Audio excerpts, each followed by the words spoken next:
Hey guys, Mike Saunders, the authority positioning coach here.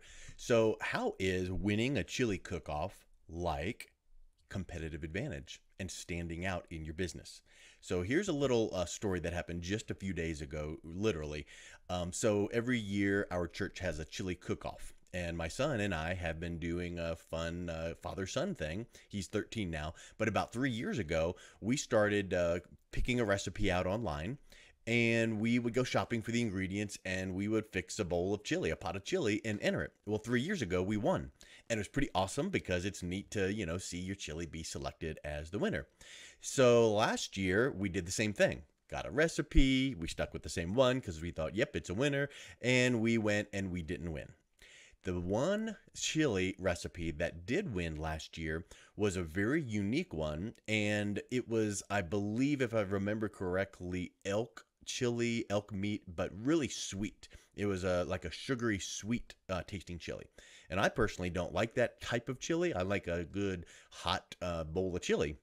Well, this particular year, last year, this guy that made this bowl of chili won. And we asked the judges, how come that bowl won? And they said, well, it just really was different. It really stood out to us. So we started thinking and our wheels started turning, right? And so just a couple weeks ago, we were like, okay, let's get this bowl of chili, this recipe. Let's go back to our one that we used that won. But this time we're going to make ours stand out. So this was last week, and we went to the grocery store and did our shopping. And have you ever heard of these little peppers called, not jalapenos, but habaneros? Habanero peppers. So here's a little side note. If you ever want to make a good bowl of chili, don't put 6 of them in there.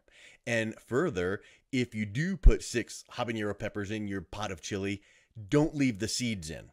So we decided to put 6 habanero peppers in our bowl of chili, our pot of chili, and we left the seeds in. And can I just tell you that if you remember back in when you're growing up watching the Looney Tunes, and when someone, ate something hot and, the smoke comes out of their ears, that's what it tasted like. And so we're Googling around, how to tone down hot chili and make it, not as hot. And my wife was at the store. So when she came back, she told us, how to get it toned down a little bit. And we got it down to where it was like 5-alarm chili, because before it was like 12-alarm, right? So anyway, we took the chili in, we entered it, and we won. So here's the takeaway lesson. We won this year because it was super hot. It stood out. And you can just envision the judges going, okay, good chili. Oh, chili. Ooh, hot. Whew. Okay, let's write down that one, whatever that. And you know how they do the blind judging where they just know the chili and the number. So they didn't know it was ours. So we won that chili cook-off because ours was hot. So let's relate that back to business. How can you in your business explain very clearly? Because remember, a confused mind doesn't buy. So if you start going all over the place and explaining your business to someone in your target audience and you're jumping all around, they're not going to understand it, right? So that's something just to keep in mind. But what if you had a really strong, unique, different competitive advantage? Because I taught a marketing workshop just last night, and a competitive advantage is not having good customer service. Now, if it's extreme over-the-top customer service, now you're talking, right? Because that's something memorable. That's something worthy of being remarked about, as Seth Godin would say in his writings, is being remarkable. So how can we, in our business, describe and have things in our messaging that lets our target audience know that we are different and we stand out, but not in a strange way. You don't need to be 12-alarm chili strange, right? You just need to be unique and really clear and concise. So with that thought in mind, let's make sure that our business messaging and our deliverables illustrate and communicate our competitive advantage so clearly and makes that stand out so clearly to our target audience that we become the obvious choice. So think about it in your business.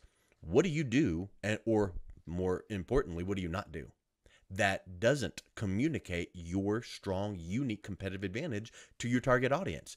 Work on this. Work on the messaging. Get some friends of yours, some non-business friends, to look at your messaging or your website and explain to you what you do. Because if they don't get it or they explain the wrong thing to you, then you need to work on it a little bit more. So work on your competitive advantage. Have it be something that stands out in a unique way, a strong way that meets the problems and the needs of your target audience so that you're seen as the obvious choice, as the solution that they've been looking for.